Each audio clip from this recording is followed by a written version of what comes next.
अपनात्माओं, हमने श्री कृष्ण जी को परमात्मा इसलिए मान लिया था कि उन्होंने मोर ध्वज के पुत्र ताम्र ध्वज को आरे से चिरवा कर जीवित कर दिया, बस। और यहां परमात्मा ने फिर बताया कबीर जी ने कि वो अभिमन्यु को जीवित क्यों नहीं कर सके, वो तुम्हारे समर्थ भगवान। उसका कारण भी बताया कि ये समर्थ नहीं है।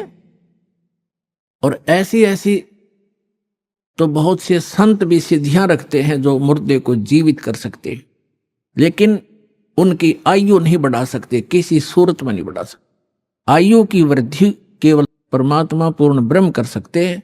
मासा घटे ना तल बधे, विदना लिखे जो लेख, और सच्चा सतगुरु मेट कर ऊपर मार दे मेघ। अब अर्जुन की फड़क निकालने के लिए उन्होंने ये लीला की, उधर से अपने भक्तों की परीक्षा भी करनी थी। इसी प्रकार इसकी समांतर एक उदाहरण है सम्मन सेव और नेकी का। कमाल के मन में यह अभिमान घर कर गया था कि मेरे जैसा सेवा करने वाला और मेरे जैसा वफादार सेवक इस संगत में नहीं है। और बहुत बार परमात्मा के सामने भी उसने ये मुंह खोल दिया था। तब परमेश्वर कबीर जी ने कहा कि भाई मैं भ्रमण के लिए निकलता हूं, मेरे साथ चलेगा कोई? तो कमाल ने कहा जी मैं तो आपके साथ चलूंगा, मेरे बगैर सेवा आपकी करेगा कौन? परमात्मा बोले चल। बाजिद नाम के एक राजा थे, वो घर त्याग कर चले गए थे, फिर उनको जंगल में भगवान मिले थे, उनको फिर अपने साथ रखा था, वो भी सेवक हो गए थे ज्ञान समझ के। तो वो दोनों जने बाजिद और कमाल और परमात्मा तीनों जने चल पड़े। उधर से सम्मन और नेकी उसकी पत्नी और सेवुन का पुत्र। नेकी और सम्मन जो है दोनों चूड़ी पहनाने का काम किया करते, मनियार का। और ये स्वभाव बन जाता है भक्त अपने का, खासकर कबीर परमात्मा के बच्चे का नाम लेने के बाद वो ये सोचता है तेरा कल्याण तो निश्चित, और इस सामने वाले ने भी समझा दो किसी तरह। तो कोई जैसे कोई मजदूर जाता है किसी सेठ के काम करता है, उसको भी कोशिश करता है इसको ज्ञान बता दूं, लेकिन वो सातवें आसमान पर होता है, उसने एक मजदूर की बात कैसे सुनावे ना सुनो, लेकिन कोशिश रहती है कि इसकी किसी प्रकार बुद्धि सेट हो जाए, इसका जीवन नाश हो रहा है। हमारे भक्त की ये चेष्टा रहती है। तो वो सम्मन और उसकी पत्नी जहां भी चूड़ी पहनाने जाते थे बहनों को, तो परमात्मा की चर्चा शुरू कर देते थे। हमारे वो गुरु जी ऐसे हैं, सिकंदर लोधी को जलन का रोग हो गया था, वो ठीक कर दिया। स्वामी रामानंद जी का कत्ल कर दिया था सिकंदर लोधी राजा, दिल्ली के बादशाह ने, हमारे गुरु जी ने जीवित कर दिया उन्हीं के सामने। एक कमाल नाम का लड़का था, मरता बहता हुआ आ रहा था, हमारे गुरु जी ने वो जीवित कर दिया।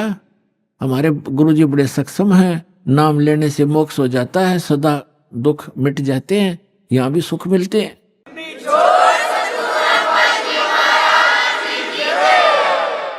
अपने आत्मा, वो गरीब व्यक्ति चूड़ी बेच के गुजारा करें और मुश्किल से उनका निर्वाह चल रहा था, और वो समझाओ उन सेठों की, धनी व्यक्तियों की पत्नियों को, लड़कियों को, तो उनका कैसे बात गले उतरे, बल्कि उल्टा वो चिढ़न लाएगी। कहते हैं तुलसी पिछले पाप से हरि चर्चा ना भावे, और जैसे जबर के बेगते भूख पैदा हो जावे। किसी का मलेरिया बुखार हो गया हो, उसको किसमस भी कड़वी लगे, सेब भी कड़वे लगे, रोटी भी कड़वी लगती है, वो रोटी सेब कड़वे नहीं है, उस बुखार ने उसके शरीर की, रोगी के शरीर की व्यवस्था बिगाड़ दी, जिसको मीठी वस्तु भी कड़वी लग रही है। इसी प्रकार पापग्रस्त प्राणी को परमात्मा की चर्चा सुहाया नहीं करती, भाया नहीं करती, अच्छी नहीं लगती, वो दुख मानता है। अब वो कहा करती थी कि तुम्हें तो खाने को दाने नहीं, और तुम बताओ हम तुम्हारे गुरुजी इतने सक्षम है, फलान है, चुप रहो, अपना काम करो। अब इस बात पर वो भी कई बार अपने आप में दुखी हो जाते थे कि सचमुच ये कह तो ये रहे हैं कि हमारे पास तो चवन्नी नहीं, समय का पर आहार नहीं मिलता कई बार तो, लेकिन हमारे गुरुजी में कमी कती नहीं। ये दिल वो डांट ही लेते थे, ज्ञान ऐसा हो चुका था।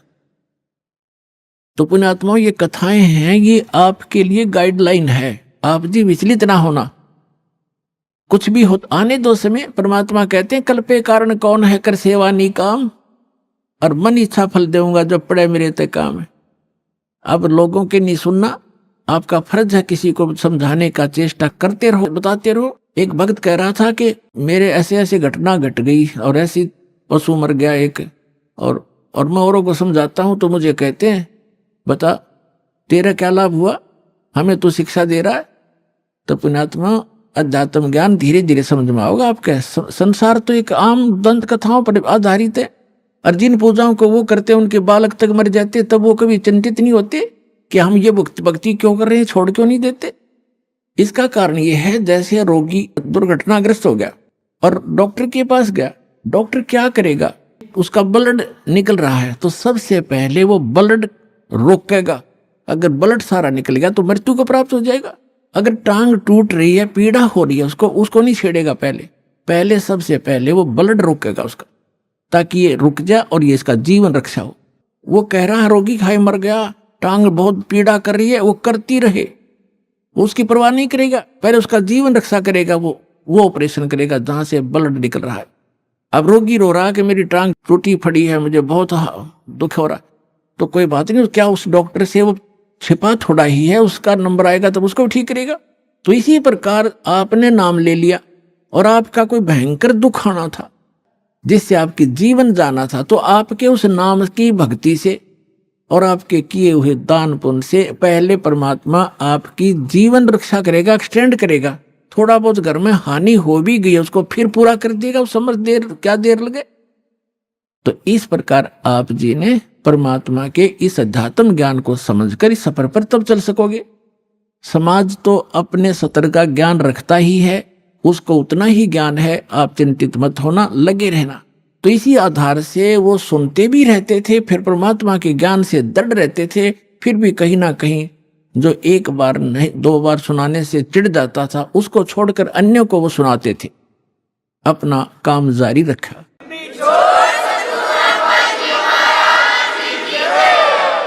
एक दिन अपने आंगन में बैठकर, गर्मियों का मौसम था, शाम के समय अपना बैठे थे तीनों, पिता पुत्र पत्नी उसकी, और वो लड़का जब बच्चों में जाता था वो भी यही चर्चा करता था कि हमारे गुरुजी के सिकंदर लोधी दिल्ली के बाद सब शेष हो गए, वीर सिंह बघेल काशी नरेश हमारे गुरुजी का शेष है, बिजली खां पठान मगर नरेश हमारे गुरुजी का शेष है, ऐसे ऐसे सुख देते हैं, ऐसे ऐसे सुख देते हैं। बच्चे भी बताया करते हैं अन्य बच्चों में बैठकर हमारे बच्चे, तो वो बच्चे उसको चढ़ाते थे सेव को कि तुम्हारे गुरुजी तो लालची हैं, वो तो राजाओं के घर जाते हैं, और तुम्हारे घर ना आए कभी भी क्योंकि तुम गरीब हो, तुम्हारे घर क्यों आएंगे। तो वो बच्चा इस बात से दुखी हो जाता था। अपनी माँ से एक दिन कह रहा था, दोनों पिता पुत्र वहीं बैठे थे, उनकी माँ भी बैठी थी बच्चे की, तो लड़का कहने लगा पिताजी गुरुजी कभी अपने घर भी आएंगे। तब नेकी ने कहा बेटा अपने घर तो वो रहते ही हैं, हम भगवान से जुड़ गए हैं तो हमारे साथ है परमात्मा, हमें दिखाई नहीं देते। ये तो ठीक है माता जी, लेकिन एक बार गुरुजी अपने घर आ जाए ना, बस फिर तो जो मेरे को ऐसे ऐसे गली के बच्चे कहते हैं उनका मुंह बंद हो जाए, फिर मैं बता दूं हमारे गुरुजी लालची नहीं है। तो वो कहने लगे बेटा भगतों ने संसार की नहीं सुननी चाहिए, अपने गुरुजी के ज्ञान को आधार बनाकर जीना चाहिए। कहने तो उन बच्चे बालक हैं, उनको पता नहीं है हमारे गुरुजी लालची थोड़े हैं, उनकी दृष्टि में तो सभी एक जैसे हैं, फिर भी बालक है, आंखों में आंसू भर के कहता है एक बार गुरुजी आ जाए ना, बस फिर तो मैं उनको कह दूंगा देखा ना हमारे गुरुजी ऐसे नहीं है।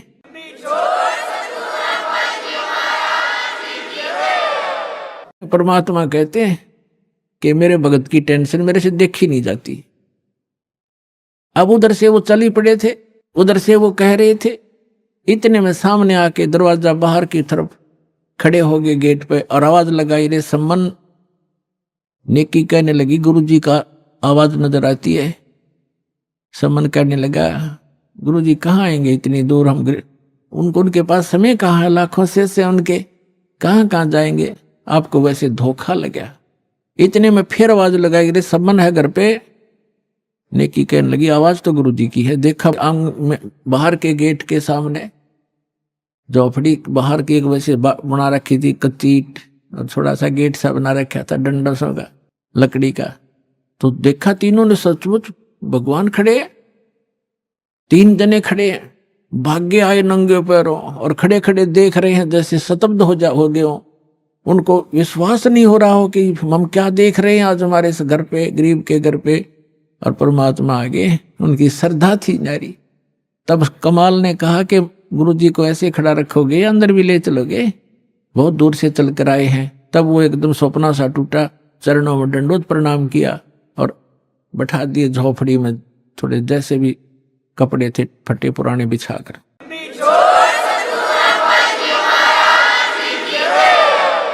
अब सम्मन गुरुजी के उन भक्तों के पास बैठ गया, चर्चा चलते रहे। फिर कुछ देर के बाद पूछा, भगवान खाने का सुनाओ, अभी खाओगे या कुछ ठहर के? तो परमात्मा ने कहा कि भाई भूख तो लगी है बच्चा, पैदल चल कर आए, भूख लगी है, व्यवस्था कर लो। सम्मन अपनी पत्नी के पास पीछे झोपड़ी में आया, बीच में आंगन था, पीछे रहने की एक झोपड़ी थी। उसमें आकर कहा कि भोजन बनाओ गुरुजी के लिए, संतों के लिए।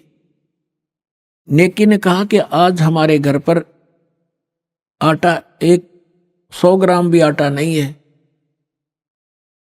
समन ने कहा कि ला तेरा ये चीर जो बहनें रखती हैं अलग से कपड़ा, वायल, चूंदड़ी, कहने लगी ला तेरा ये चीर दे दे कपड़ा, इसको गिरवे रखाऊंगा और कुछ आटा ले आता हूं। तब उसने कहा नेकी ने कि मैं जहां मुझे मिलने की आशा थी उन घरों में मैं मांग आई, और ये मैंने प्रार्थना भी कर दी उनसे कि मेरा ये कपड़ा एक ही है, इसको रख लो, कुछ आटा उधारा दे दो, फिर अपना चीर ले जाऊंगी और आटा दे जाऊंगी।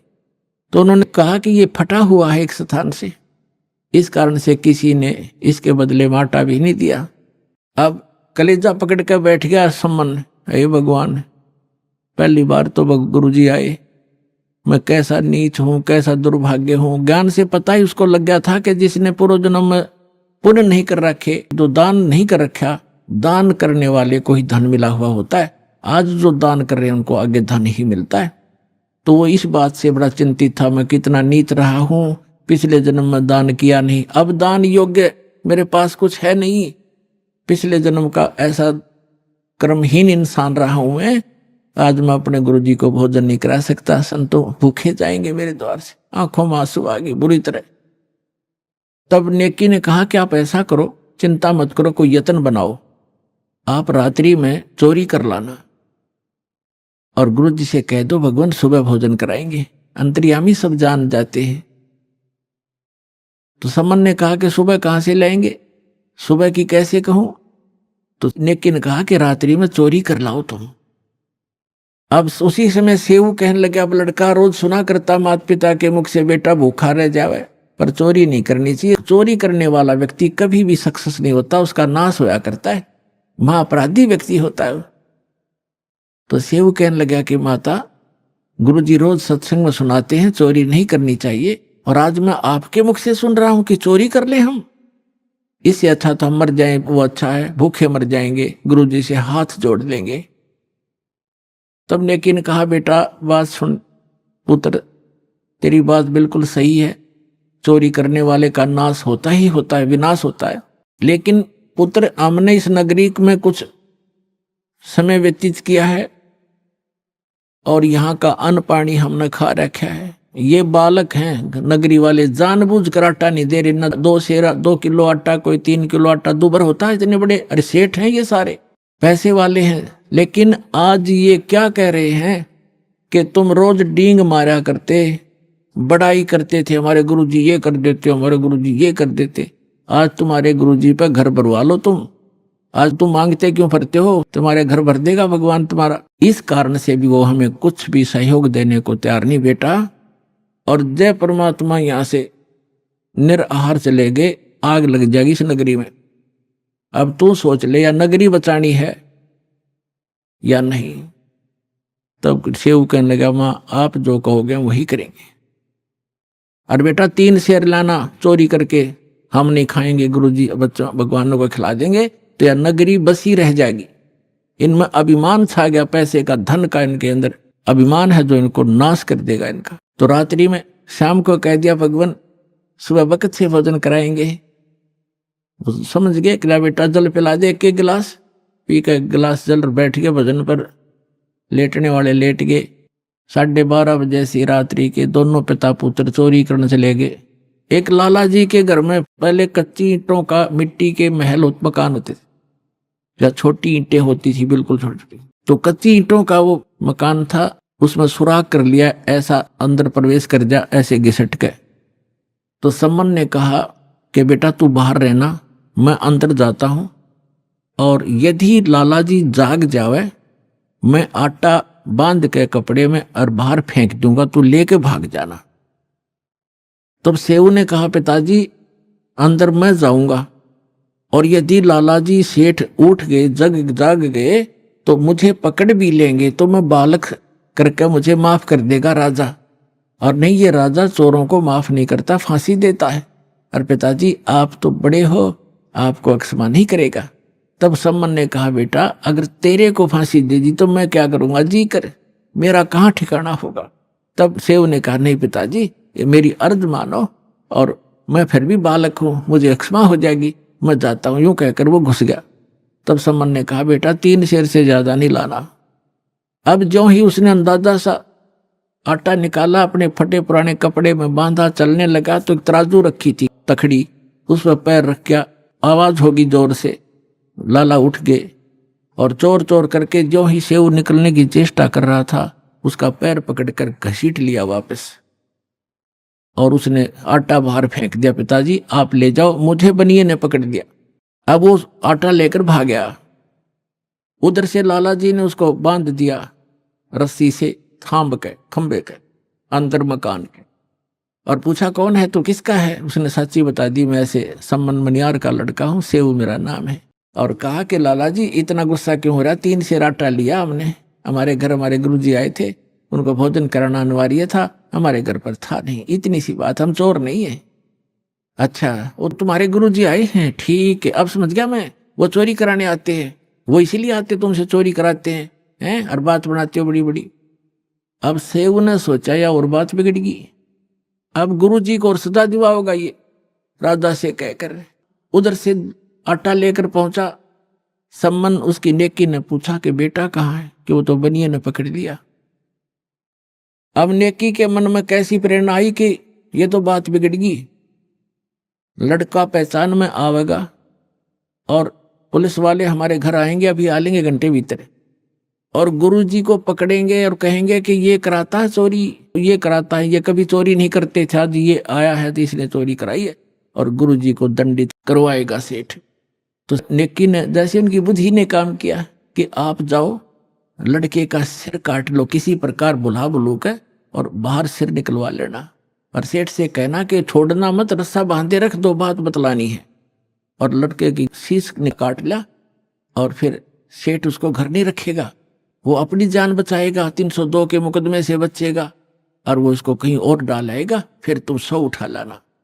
अब सम्मन दे के इतना बड़ा छुरा और चल पड़ा, और जाके कहा कि सेऊ बेटा 2 बात करनी, कल तो आप शायद मारे जाओगे बेटा, और हम 2 बात बताना चाहता हूं तेरे कान में। तो सेऊ ने कहा लाला जी से कि सेठ जी मुझे कुछ 2 बात करनी मेरे पिताजी से, बाहर मेरा बाप खड़ा है, मुझे 2 बात कर लेने दे। वो कहने लगा नहीं नहीं, तू भागने की चेष्टा करता है कि नहीं, रस्सा ढीला कर दे पैर का, बांधे रख मजबूती से, इतना मैं शीश निकाल कर बात कर रहा हूं। अब सेठ ने सोचा कि ज्यादा चोरी तो कुछ की नहीं है, थोड़ा सा ढीला कर दिया, रस्सा थाम के बांधे रखा। तो सम्मन था, बाप का हाथ नहीं चला बेटे का सिर काटने, पीछे को हाथ करके और ऐसे स्तब्ध हो गया, ना हाथ आगे हो, काटने की हिम्मत नहीं पड़ रही थी।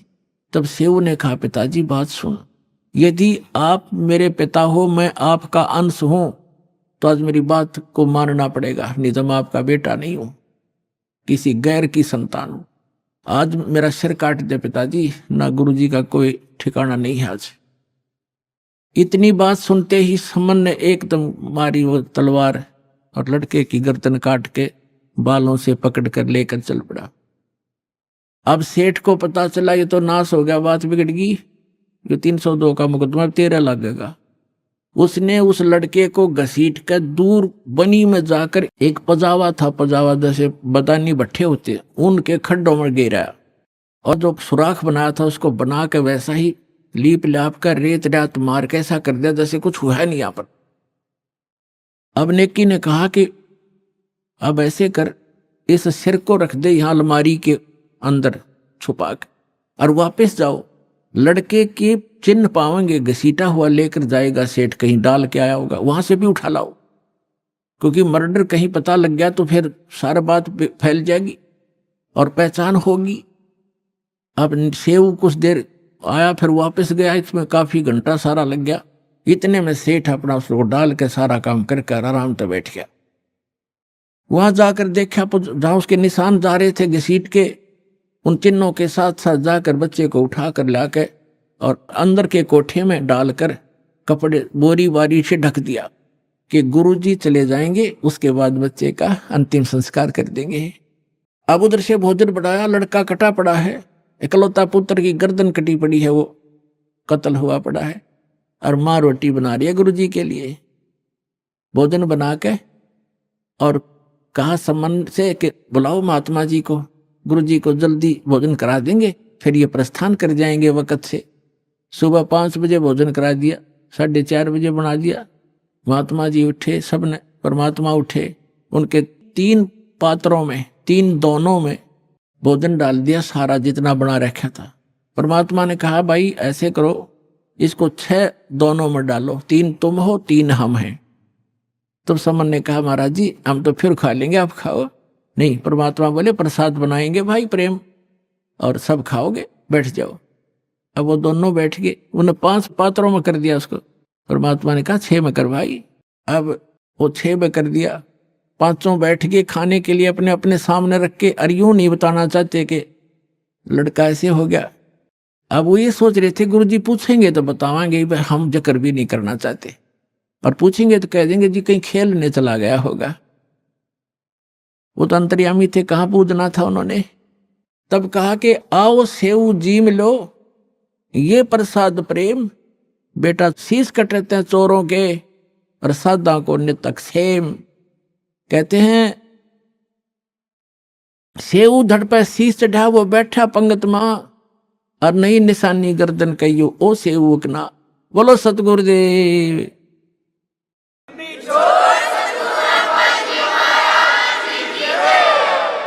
अब परमात्मा ने नु कहा था आओ सेव जीम लो, ये प्रसाद प्रेम, और सिर कटते हैं चोरों के, बेटा संता के तो अक्षेम। संतों की तो शीश की रक्षा होती है, आ जाओ आप भोजन पाओ। कहते हैं सेव धड़ पर शीश चढ़ा, अपने आप शीश उठकर उस धड़ पर लगकर, और सेव भाग्या आया और पंगत में बैठ गया खाना खाने के लिए। और माता पिता ने निशान देखा कि निशान भी नहीं गर्दन का कहीं कटे हुआ। अंदर उठकर जाकर देखा वो शव नहीं, वो शीश नहीं, वहां रकत के कुछ धब्बे जरूर पड़े हैं। तो पुण्यात्माओं, यदि भगवान की ही आप तुलना करना चाहते हो, पहचान करना चाहते हो, श्री कृष्ण जी को आपने ताम्र ध्वज के जीवित कर देने मात्र से उनको भगवान मान लिया, तो कबीर भगवान के ये लक्षण उसके समांतर समझना। और देखो जैसे कमाल था, उसका जीवन शेष नहीं था, और परमात्मा ने उसकी एक्सटेंशन आयु कर दी।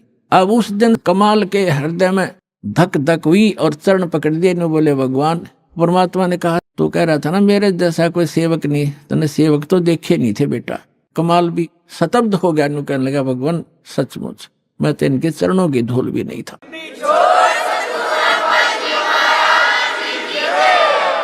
तो बेटा एक से एक भक्त होते हैं, अभिमान नहीं करना चाहिए। उसकी फड़क निकाली। अब फिर क्या किया, परमात्मा ने कहा बेटा तेरा अब देखना ठाठ हो जाएंगे समन। कहते सत ना छोड़े सूरमा, सत छोड़े पतदा, और सत के बांधे लक्ष्मी फिर मिलेगी यार। आपने अपनी तो क्रिया को छोड़ना नहीं चाहिए। जैसे वो मजाक करते थे, इसे तुम्हारे भगवान ने ये कर दे, लड़का जीवित किया और फिर सम्मन को इतना धन दे दिया परमात्मा ने, 1 नंबर का सेठ का है उसी जीवन में। तो परमात्मा कहते हैं कल्पे कारण कौन है, मन में ज्यादा कल्पना मत कर, फलाना यूं कह रहा था तुम्हारे कुछ नहीं हो रहा। आन दे समय कल पे कारण कौन है कर सेवा नी काम, और मन इच्छा फल देऊंगा जो पड़े मेरे ते काम। फिर परमात्मा कहते हैं धीरे धीरे रे मना धीरे सब कुछ हो, और माली सींचे 100 गुणा समय आए फल हो। अब आपने आम का बीज बोया है, जैसे पौधा बोते हैं, सैकड़ों घड़े उसमें पानी की सिंचाई होती है, और उसको परिपक्व होने दो। परिपक्व होने के बाद फिर देखना कितना लदपद होगा फलों से। आप भी खा लोगे, पड़ोसी भी खा लेंगे, रिश्तेदार भी ले जाएंगे, तो भी खत्म नहीं होगा।